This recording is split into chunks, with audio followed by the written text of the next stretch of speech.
listen for the storm. Hear the difference in the wind. When dark clouds form and start to turn, I'll run again. Far away when the hurricane comes in. Far away when the hurricane, oh, that old hurricane comes.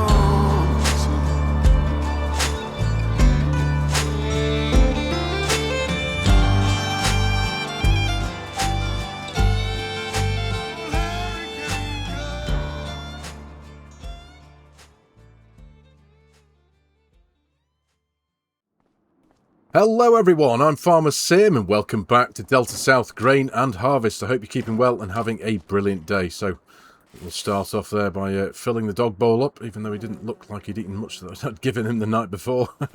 I'll tell you what though, another really cool feature that I've just discovered about this awesome farmhouse. Check that out. That's going to look and feel pretty nice on a summer's evening. Even though the dog just ran through the fire. You're going the wrong way, mate, for your dog food. Goodness me. How cool is that for a feature on the farmhouse? Like I said in the first episode of this series, I love the detail that having one of these full interior and, in this case, exterior farmhouses bring to the game. Just mega. Dog's clearly getting lost, isn't he? Anyway, so let's crack on. It's the 2nd of March, 20 past 8 in the morning. Plenty to do ahead of us. So what I want to do today is primarily focus on the grass work. We've got 4 grass fields, or 4 fields that will be grass. And I want to get that. There's 3 of them that need cultivating, and a couple of them that do need liming as well. So we do need to focus on that. But before we crack on, a couple of things I want to address. There was a few requests in the comments of the last episode if I could list my realistic and script mods that I'm running on this series. So in the description of this video, you will find links to all the realism mods that I'm running on this series. Soil and fertilizer, for example, realistic combine harvesting, all that kind of stuff. So yeah, if any of you are interested in grabbing a copy of those ones, I didn't actually include them in the list of mods that I was using in the first episode, so I do apologize for that. So yeah, there will be a list of links below for you all to grab any of the mods if you so wish. Now, in between episodes, I have done a little bit of chopping and changing around regarding equipment. Now, there was a few of the bits of equipment that I knew in my own mind weren't geographically correct, and there's a couple of bits of equipment that I've swapped out because of the essentially what was going on in the last episode, the cultivators or the disc arrows in particular, and because of the field texture, field state that was being left behind. Now, initially we started this series off with that lovely great big Salford disc arrow. I've got rid of that, and we now have Custom Modding's Case Tiger Mate 255 here. Now, this is 0.2 of a meter wider than the previous Salford that we had on the farm, but the reason why I did it is, like I said, is because of the texture that was being left behind, and I believe that's down to the map. I did spend a bit of time faffing around in the XMLs of a couple of mods. I couldn't do it with the Salford because that's part of the Plains and Prairies DLC, but it was leaving behind what the map considers to be a stubble tillage texture, and it, for me personally, it just didn't seem quite right. It was too close to a ploughed texture. There was a lot of furrows in the field, and it just didn't sit right. And I did a load of faffing around to try and fix it, but I couldn't. It was essentially what the map was determining as a stubble tillage texture. So and I didn't really fancy the idea of amending map files and trying to, do fancy things with new textures and stuff. So what I did was I did a load of testing with a load of bits of equipment, and this cultivator leaves behind an actual cultivated state, and it smooths off the field, if you know what I mean, to put things in simplistic terms. So that's what I've done. I've swapped it out. Now, if you look at the bank balance, we're now sitting at 258 grand. I have profited. I have come out on top of all this, but there wasn't an intention of that. I wasn't planning on doing that, but that's just a direct consequence of what I've done. Also, the Horsch Finer SL cultivator, that was a mod that I had on the farm. Now that cultivator was purely to manage the smaller fields because the big Salford, or still in this case the case one over there, it's too big to be working in the grass fields really, especially a couple of them. They're much too small around the back of the farm here. So I've picked up this wonderful Sunflower 5035. Now this is by OS Farms Modding and Mapping. I'll post links to his itch.io page in the description below. I've got a couple of Sunflower tools now on the farm. I'll show you them very quickly, but yeah, I've swapped out the Horschfiner for this Sunflower. The Horschfiner was 6 meters wide, and it only seemed a little bit wider than this is now, but this is 8.5 meters wide. Sorry, it only seemed a little bit narrower than this thing is before it unfolded, but this is 8.5, I think it is. So it's more than suitable to deal with our grass fields, and it means we don't need to, we don't need to get the real big stupid stuff out, because that is obviously for the much bigger fields that we have on the farm. So couple of changes with the cultivators there, and I want to give a big shout out to a long-time friend of the channel, Sin the Dane, over on my Discord. He did actually he posted quite a lengthy post just offering his suggestions for a couple of changes to make. One of them was the Crone forage wagon that we had on the farm. Now that wasn't necessarily geographically correct, and he did suggest BC Bueller's Silage Boss pack. Now I did already have this pack installed. I had it in my mod folder. I've had it for a long time. BC Bueller makes some incredible mods, so I have swapped it out for this one as well. For this, I don't tend to like using lizard equipment. I don't know why. I'm not, it's not being a brand snob or anything, but yeah, I just don't like necessarily using lizard equipment when you've got genuine branded stuff available. But in this case, I'm willing to put that to the side, because this is a cracking trailer to help us when we're be running some corn silage in the future. So yeah, I've got this thing on the farm now, a little bit physically smaller. Now I will hold my hands up, this does have an unrealistic capacity. Now I've only done that, I don't like cheating, I don't tend to do that at all, but the only reason why I've gone for this one, which does have the unrealistic capacity, I think it's like 180,000 litres or something daft like that, is purely to save me time. As a content creator, and because obviously it takes a long time to put videos together sometimes, and when you're running a big silage harvest, it can be quite helpful and beneficial purely from a time perspective to save going back and to when you're only running one forage harvester and one tractor and trailer, just saving huge amounts of time going back and to, and saving time of the forage harvester just sitting in the field doing nothing while it waits for the tractor and trailer to come back from the tip point, as it were, or the bunker. So yeah, I have swapped that out. I do hope you appreciate, ladies and gentlemen, like I say, I'm not trying to cheat. It's when we do get around to doing a corn silage harvest, it is purely going to be a mere time-saving measure on my part. The other bit of equipment that I did swap out was the Dalbo Mega Roller. Now that obviously wasn't geographically correct. Dalbo don't really have much of a presence in the United States, so I believe. But of course, I knew about this one, the Brant. This is a base game thing, but my word, is it a faff? But I've swallowed a brave pill and I've swapped it out, and it's a colossal thing. It really is. It's a gigantic bit of equipment, and as you can see just from the way that it's sitting in the shed here, it's an absolute nightmare trying to move this thing around. But I'm always up for a challenge, and I have managed to genuinely reverse this thing into the shed here. But because of the way it's constructed and the way it moves around, when you reverse it, those the back end, the two back ends, just kind of try to splay apart, and it's like, Jesus, it's really difficult to manage. But I'm going to give it a go. We've got that on the farm now, so that's a nice big roll. I can't remember whether it's any wider or narrower than the Dalbo thing that we had, but this is definitely more geographically correct. Easy for me to say. So yeah, we'll be putting that to use at some point. But again, referring back to the grass fields, that's still too big for the grass fields. So even though I have come out on top financially, I've also been able to pick up another field roller for sorting out the grass fields, and that is another Sunflower bit of equipment by OS Farms Modding and Mapping, and that is this 7232. It's a lovely bit of kit, really is. I've not actually used it yet. I've moved it around and unfolded it a couple of times. As you can expect from OS Farms, the animations and the quality of his mods are absolutely brilliant. So yeah, I'm looking forward to putting this thing to good use. And I think that's about it. Yeah, we've got the cultivators, the silage boss trailer, and the field rollers. I'm pretty sure that is the extent of where we're up to with the swapping out of some machinery. Now, all in all, I think I came out on top to the tune of about 70 grand, I think it was, which I know it's a lot of money, I get that, but if you're on board with the where I'm going with this series, it's to have a bit of fun. It's not to focus solely on money or anything like that. So it's a case of I've got an extra 70 grand in the bank. Job done. It'll do.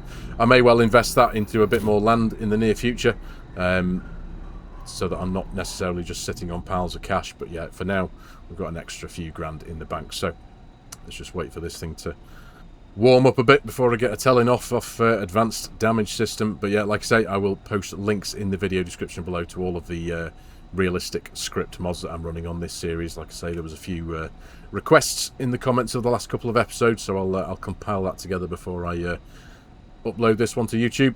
So yeah, there we go. Come on, warm up. You know what, I'm sure we'll be alright.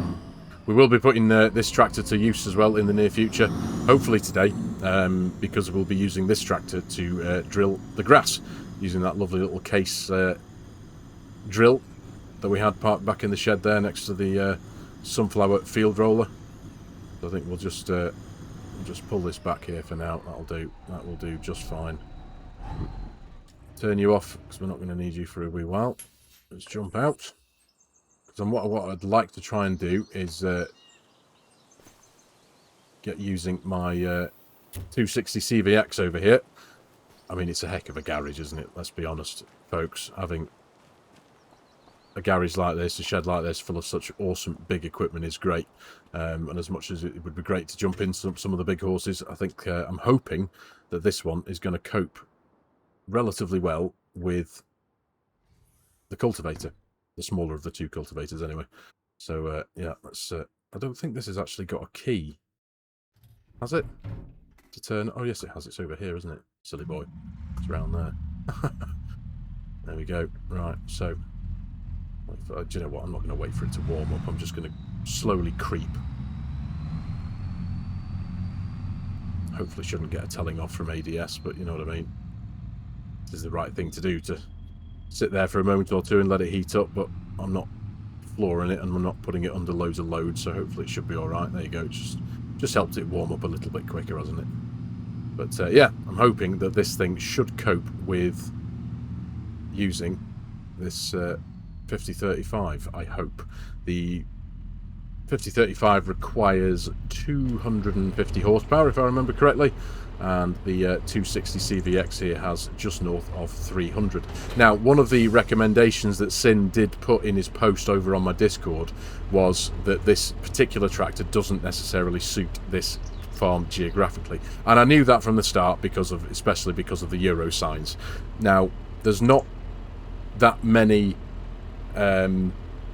case tractors with interactive control that are US spec. There is a Southern American spec case pack out there, but it didn't come with the row crops that this particular tractor is on, and it, in my personal opinion, it wasn't quite as detailed as this one, and I just so for the sake of that, I'm sticking with this one for now. So I do fully appreciate and take on board everyone's suggestions who leaves me a suggestion in the comments. I look at every single one of them and consider whether it would be worth doing, but in this case, no pun intended, I'm sticking with this one for now. I know it's got the Euro signs, but you know, it is what it is.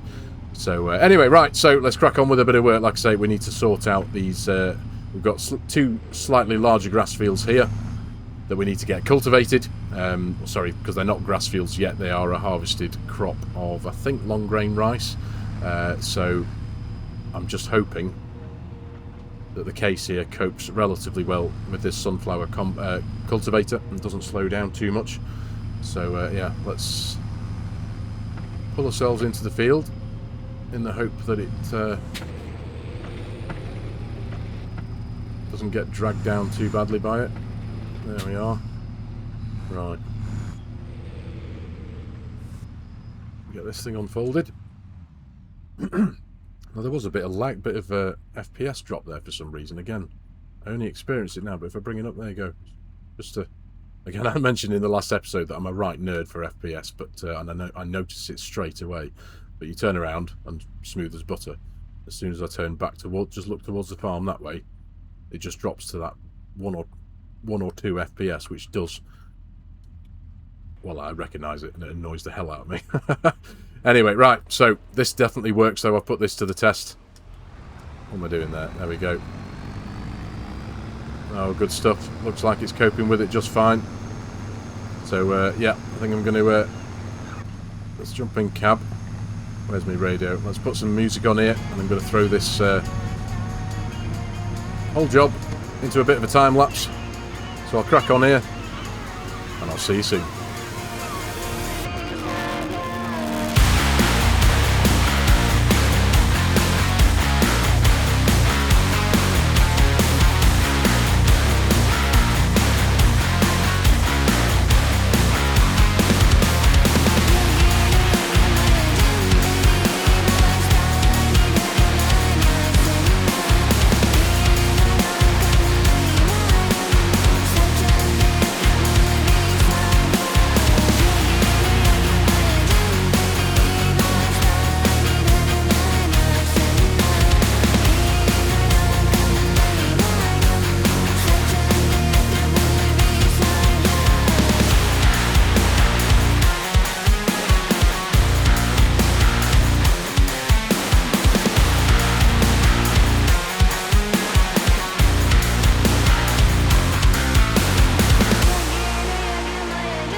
Right then, there we go. 1 down, 2 to go. So, yeah, it was quite nice doing that manually, to be honest. I know, check me out, not using course play. It doesn't happen very often. But I do, every now and again, I do get a bit of a ribbing over on my Discord for constantly using automation. But, yeah, it is quite nice now and again to do things by hand, manually. Didn't even use any steering assist then. That was just all freehand. But, yeah, really quite enjoyed that. Quite therapeutic, isn't it? So anyway, cracking on. Like I say, we've got this field left to do, and then there's one of the smaller ones in amongst the trees by the farm, so I'll get that done as quickly as possible. But I did just want to touch base on another subject. I did talk about this in Wednesday's episode of Whitcomb Park Farm, but regarding the topic of this save being made public, we have had numerous requests, both myself and Kim, over the last couple of weeks since I've released this series, for a copy of this save. Now, it would have been very straightforward for me just to go, yeah, that's fine, and I'll just I could have done it all myself. But Kim really wanted to do a little bit of, not customization on it, but she wanted to create 1 or 2 different variants of it, because we all fully appreciate there are lots of different styles of play that folks like to play with. So I think what she wanted to do was give everyone a bit of an option. So she was going to make one that can cater for a bit of animals, I think, and I don't quite know exactly how many she's going to make. Might just be 1 or 2, but essentially she wanted to make one that had some kind of animals built into it.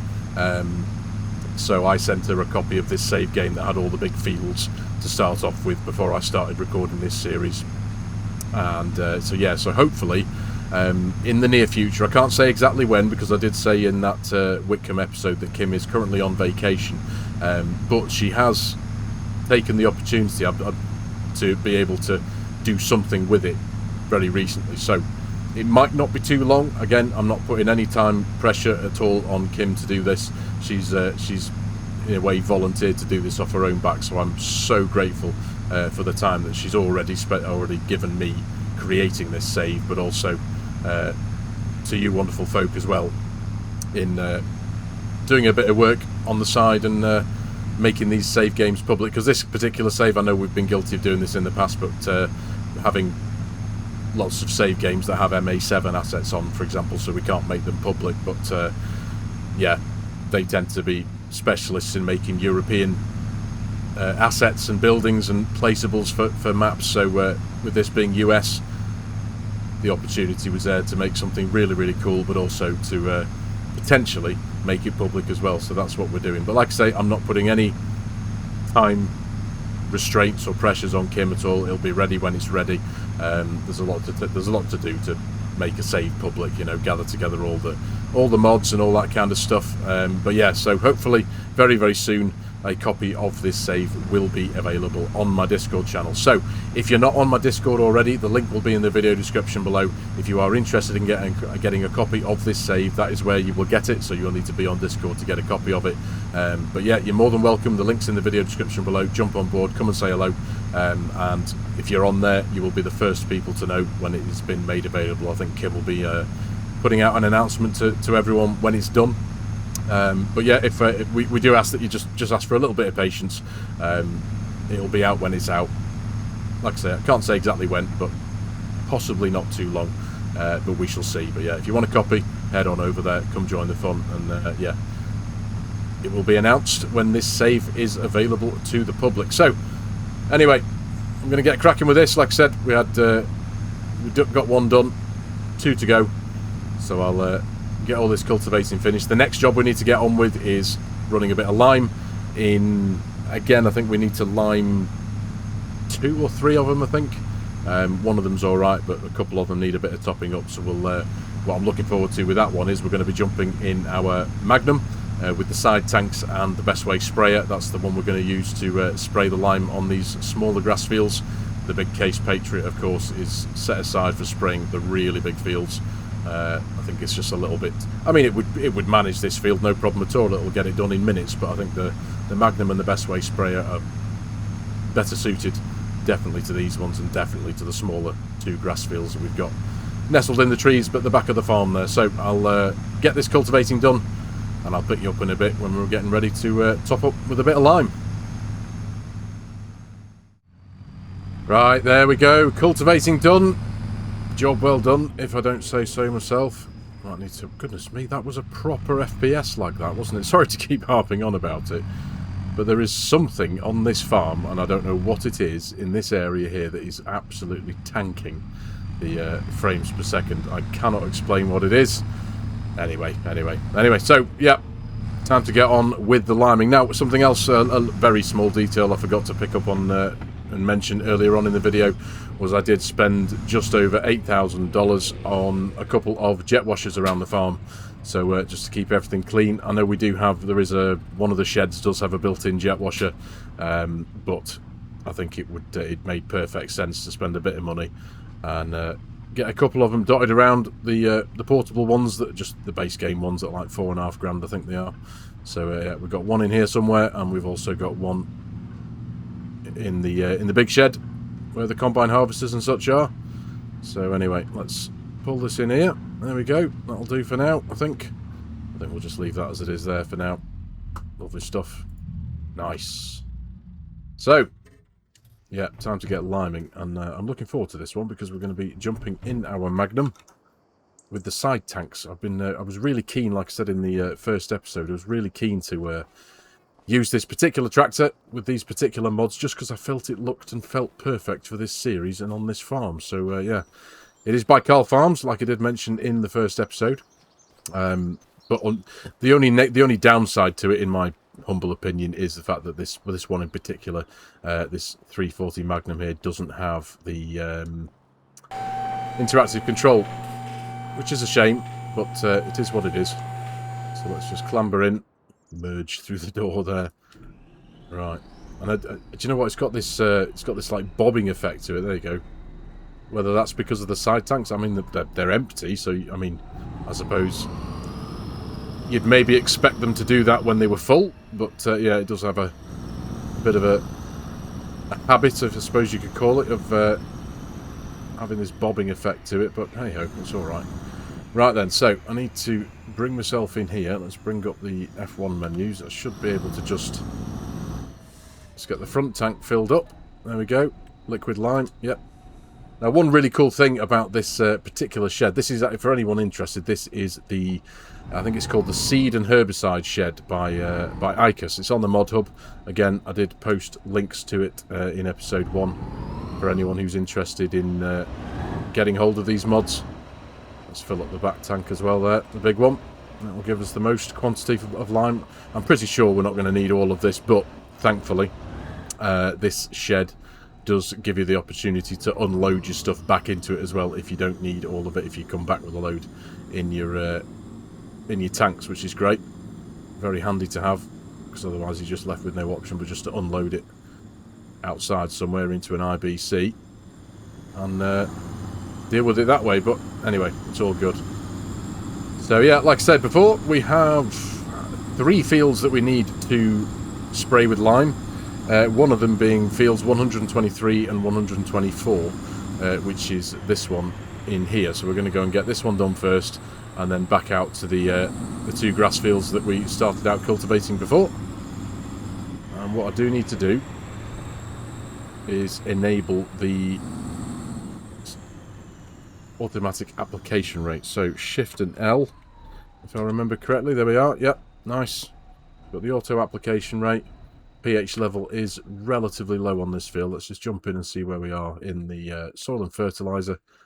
So yeah, we need to do this field here. This field, again, I'm in the pH menus and it's weird that it says it's red, but the one we've just come out of there with the cultivator, that's at 6.7, even though the tiles are highlighted as red. But 124 here is 6.4, slightly acidic.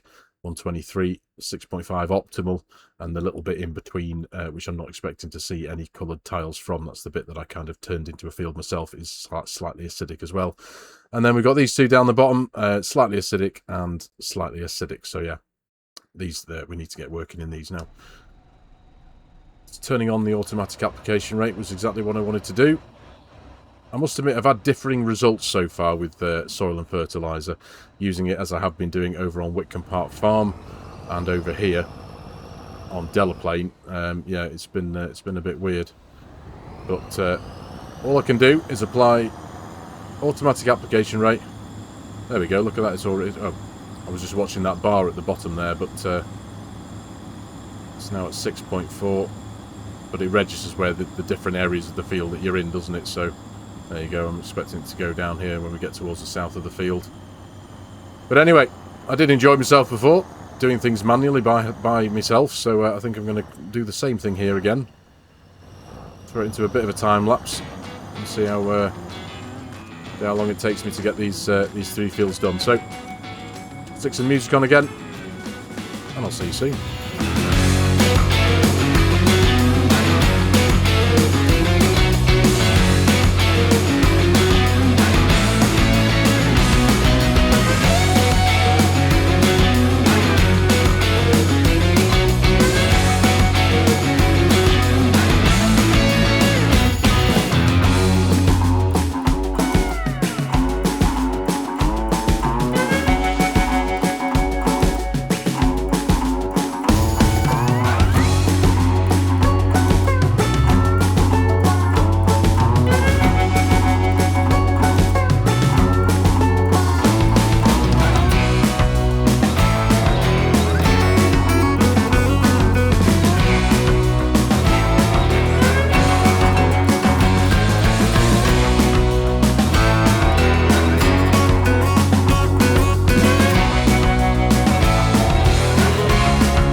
Right then, welcome back, folks. I say welcome back because for me it has been an enormously long time. So check out my unstopping bobbing tractor here as well. It just doesn't stop. It's been sat here for ages, just bobbling back and two. It's kind of weird.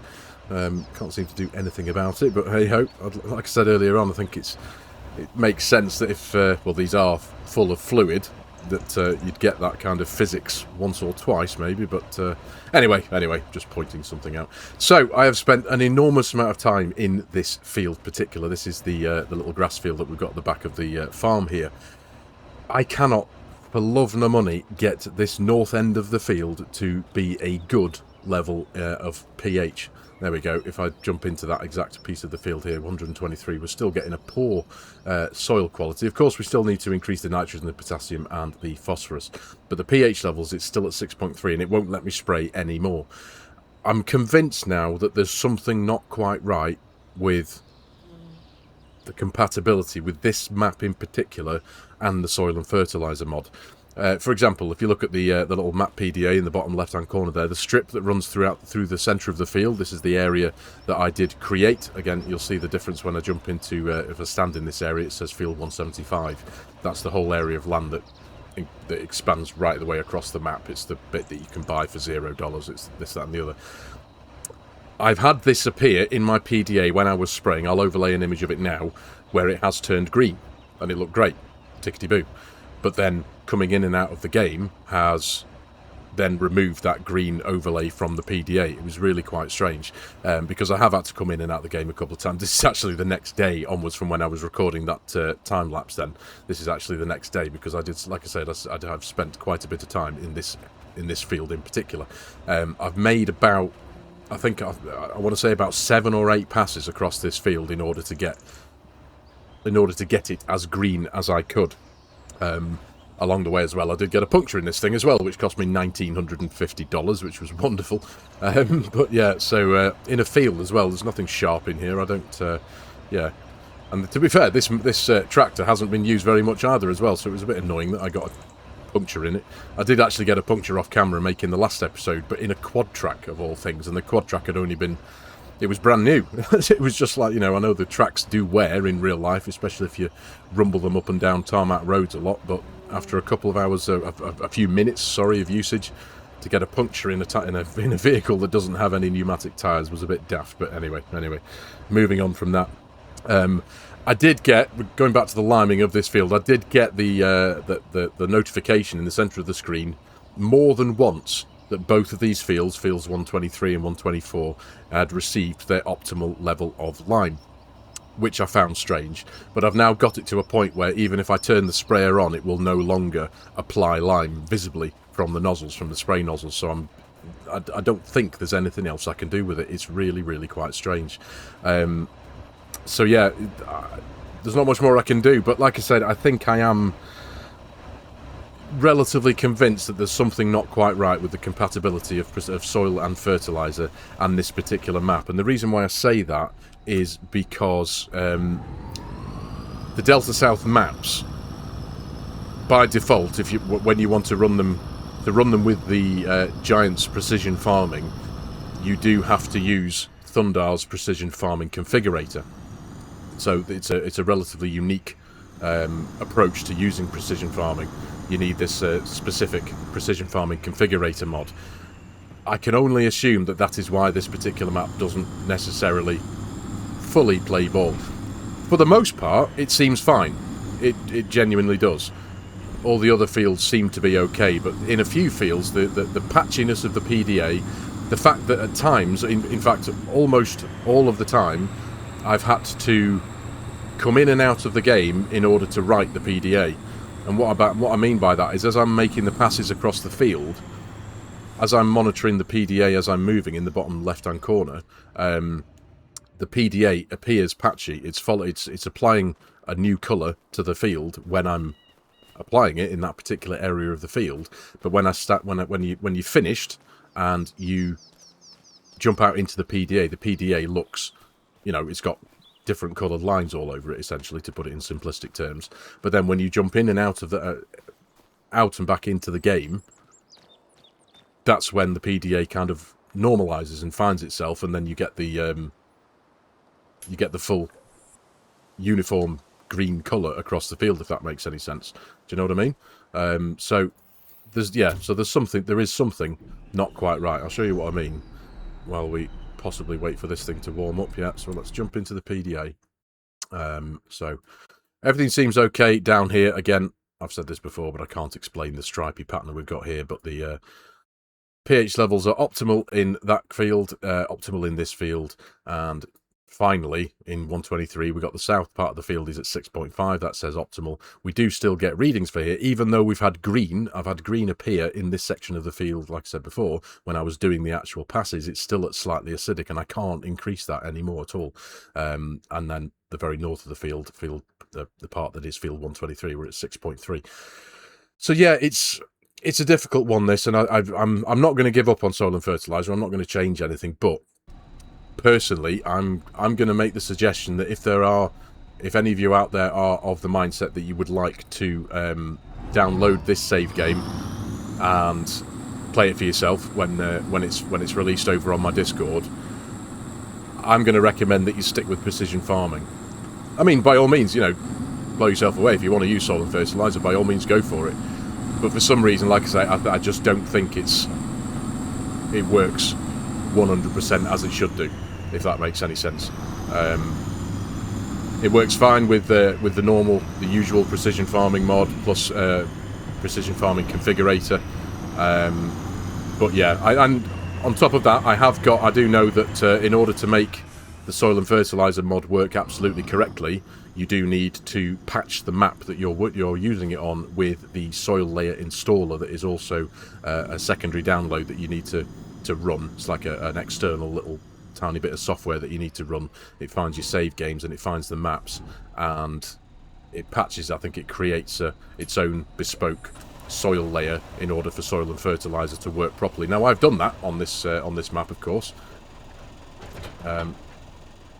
and all seems to be hunky-dory in that side of things. But like I say, again, because this map in particular, and it's the same case with all of Delta South's maps, they all require the precision farming configurator to work. So yeah,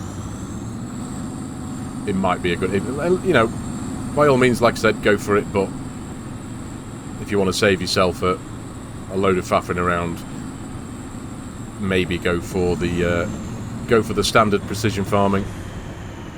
But of course, like I said, it's entirely up to you guys how you want to do it. So anyway, enough of that. Let's pop this thing open. Let's select grass first. Where are we? There we are. Now we should be able to fill this with enough seed to cover all of the grass fields that we need to do. Thanks to NX Modding's farm kit mod, we do have we have got seeds in here, haven't we? I think. I thought we had seeds in here. Sure we do. What's going on here? Hang on a minute. Yeah. Where's my seeds? Dear me, hang on a minute. Let me see. It's the open cover. Refuel. Oh, there we go. Right, it was the wrong one. Okay.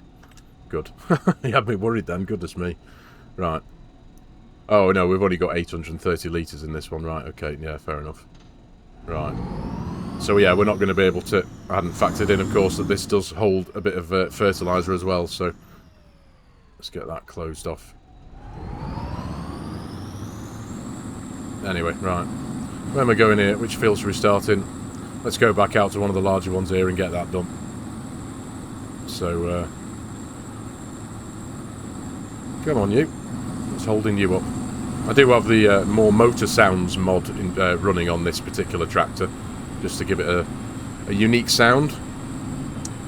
But whether the gearing's quite right, I don't know. I don't think the more motor sounds affects the gearing, but sometimes it just seems to struggle to get itself moving initially. But no, we're off now. In fact, yeah, what we'll do is we'll go right down to the far end. We'll get that field done. We'll just work our way around. But I think for now we'll just concentrate on one field, get it drilled. And in the fullness of time, we'll get all 4 of them done. Now, of course, I'm getting all this grass field work done now, getting the grass fields drilled. because next month we've got a whole load of work to do when it comes to the crops. We have our corn to plant, we have our soybeans, and we have our long grain rice. So next month is going to be a lot of planting, and of course once we've got the seed in the ground, that's when soil and fertiliser will tell us exactly what nutrients each of the fields needs, particular to the crop that we've just drilled. So, yeah, there'll be plenty of work to do. But that's also going to be the case for this as well.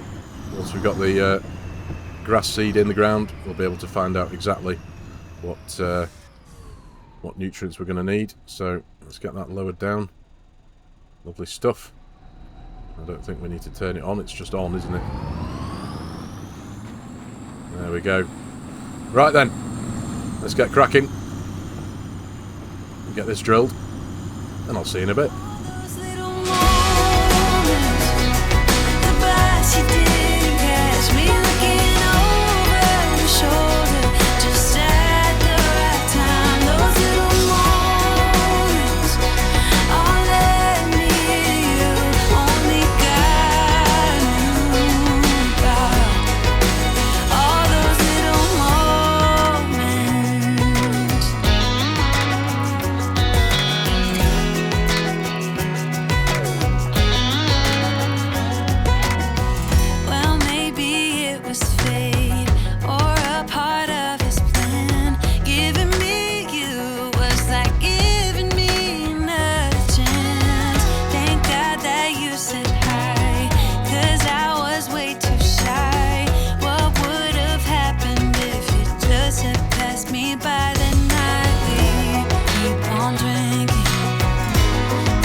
Right then, there we go. Job done. You know what, let's just turn this thing off now. Jump out and have a quick look-see at it. I suppose we're all no strangers to seeing a sown field here in Farming Simulator, are we? But there we go. The grass is all in. But what we can do now is just jump into soil and fertiliser and just have a quick look at where we are. And I've got a funny feeling that everything's going to be tickety-boo in this field because I've done grass back on Whitcomb Park Farm and everything was over. And yep, sure enough, there we are. So nitrogen levels were a few parts per million over in what looks to be pretty much every one of the grid squares there on the field. Phosphorus levels, where are we at? Yep, only a couple of parts per million over there. But green is good, I guess. Potassium, yeah, 24. Yeah, we're all right. I don't think we're going to need to do any work in these fields. And of course, the pH levels are absolutely fine in this one. The pH levels are fine in the field just north of us as well. So when we get some, in fact, can we figure things out here? So nitrogen levels, where we are, 171 parts per million in that field, and there's 171 in that as well. Okay, interesting. 28 parts per million for phosphorus. 28 parts per million for phosphorus is that in that one as well. Potassium, 184, 184. Interesting. Right, so I can pretty much reliably tell you that when we get the grass done in that field as well, we're not going to have to do anything whatsoever. In these ones, though, I'm not too sure. We're probably still higher than what we want to be. 81 parts per million, and what does grass require? 150. Right, so when we put, so I can tell we will need to do a little bit of work in this one here. It's already low on nitrogen. Phosphorus there is 14 parts per million, 28 in that one. So, yeah. Oh, sorry, wrong. When we're looking here, wrong one. 28 parts per million phosphorus for grass, 14 parts per million. Right, okay, yeah, fair enough. So, yeah, we're going to have to do a bit of work in that one with the other products. 96 for potassium. Yeah, everything's going to need bringing up in that field. So, that's all good. But I tell you what, I did actually remember, I just remembered that in the last episode, I did say that we needed to take it. We're going to take a quick look over at the production system area that Kim had built onto this map for me. Now, of course, if those of you who are interested in getting a copy of this save, all these mods will be included in the kind of package that we prepare for everyone, I suppose you can call it that.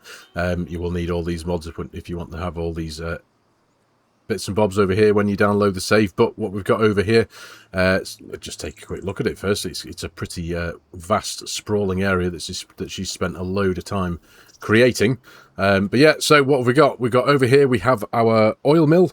The oil mill we're going to be using to potentially turn corn into corn oil using electric as well, which we will be getting from our biogas plant over there. And we could also turn our long grain rice into rice oil. Now with long grain rice, I've got the option, because we do have the grain mill as well just over there.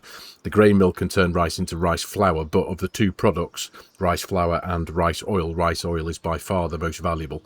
So yeah, we'll probably be doing that, but we do need the electricity that will be created from the biogas plant over there, which is why we're drilling the grass. We need to get as much grass as we can onto the farm, into the farm, and turn it into silage so that we can throw it into the biogas plant and turn it into electricity. We are now hovering above the textile plant. This is going to be a cool one. The textile plant we're going to be using to take advantage of our cotton. The cotton is going to be turned, again, with the use of electricity from the biogas plant into fabric, and then from fabric, again, with some more electricity, and then into clothes, which could be a relatively profitable experience, I hope, in the future. And I did mention as well that we had a third used vehicle sales plot over here on the map, and this is where this one is. Now that a little bit of time has passed, we have got ourselves a few bits of kit here on sale. Now the last thing I need on the farm is another Steiger, but what we on there? 299 grand for that. Yeah, it would have been nice if maybe that had been spawned before I'd bought all the kit, but hey ho. Oof. Something green, 594 grand for this. What we on here? X9 1100. Yeah, very nice. It's got the Euro spec signs on it though, hasn't it? But still, it's just really cool to have these used vehicle sales areas. It really is. Challenger tractor there. Don't think I really need much. Oh, what's that one there? Nice big John Deere. Again, I don't need any of these. 495 grand. Yeah, goodness me. Nice little case over there, but I did notice the Wilson pace setter. What are we on for that one? 28.5 grand. That's a bit of a bargain, isn't it?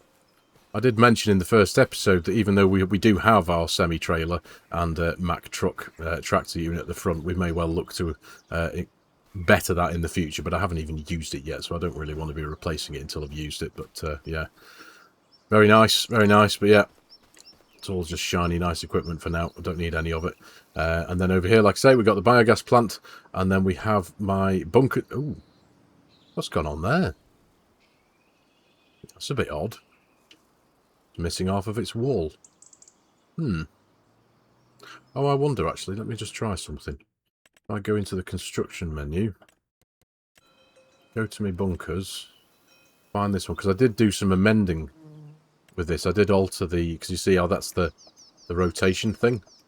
I amended the mods to be able to rotate through the degrees that I want them to rotate in.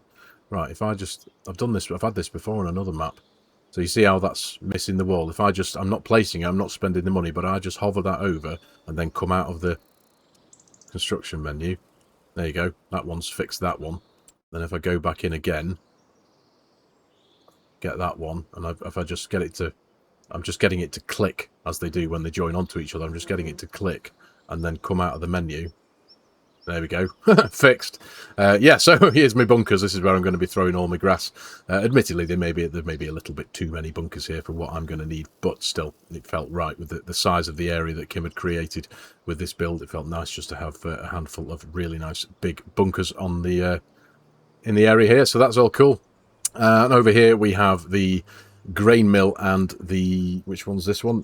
This is the ethanol plant. Now, I'm looking forward to that, because the ethanol plant we're going to be able to put soybeans and corn in, and from the soybeans we'll be able to make diesel, and from the corn we'll be able to make ethanol. Now we'll be certainly taking advantage of the diesel on our own farm, but the ethanol we'll be able to sell that and hopefully make a decent amount of money. The grain mill, again, like I mentioned before, will be we've got the option to put our long grain rice in and turn that into rice flour. But I think, like I said, of the two options that we can use rice for, the rice flour and the rice oil, in my mind already at the minute, I think I'm going to go with the rice oil, because it is the more profitable and the more financially viable option of the two. So yeah, that's good.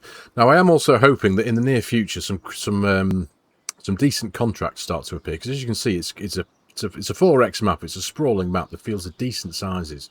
So I am hoping that at some point, because at the minute I don't think I've got any contracts available to us whatsoever. But yeah, you can just see the overview of our land here. Admittedly, it's looking very stark at the minute with very few crops in the ground. We've got our cotton, sorry, in the fields over. We're above one of them here. What's gone on there? That was just a weird patch there, but yeah, that didn't look... don't think that's visible in the PDA, is it? When it comes to the growth. No, that's all right. It was just a visual thing. But yeah, we've got the cotton in the ground. We've got a field of grass over there, but I'm really excited to get into next month and we can start filling these with everything. This is going to be our long grain rice here, this massive field. And then we've got our soybeans coming around the farm here. We're going to have some corn there in field 100 ahead of us. And of course, then we'll have some corn in this big field as well down at the bottom. So hopefully we're going to have the option to spread that corn through the corn dryer over here, and then also put a load of it over into the productions over there and potentially get a bit of ethanol out the back end and maybe some corn oil as well. We shall see. So yeah, looking forward to that. That's all coming in the distant future, I guess. But yeah, so for today's episode though, ladies and gentlemen, I am going to call it here. Thank you very much for watching. I really do hope you have enjoyed this episode and found it a little bit of fun and a little bit interesting. As always, if you're new to the channel and you like my content, you like the way I'm doing things, please consider hitting that subscribe button and jumping on board, joining the channel. Please give the video a like as well if you can. It does do wonders. It helps the YouTube algorithm do its thing. And if you like the idea of supporting the channel, there's a couple of ways you can do that. There is my Giants Partner promo code if you're looking to purchase Farming Simulator 25 or any of its add-ons or DLCs. There's coffee.com if you'd like to buy me a coffee. And there is also my G-Portal affiliate link if any of you are in the market for an online server to play with your mates. Any help and support here, ladies and gentlemen, as always, is massively appreciated. So, thanks again for your time, folks. Take care, and I'll see you in the next one.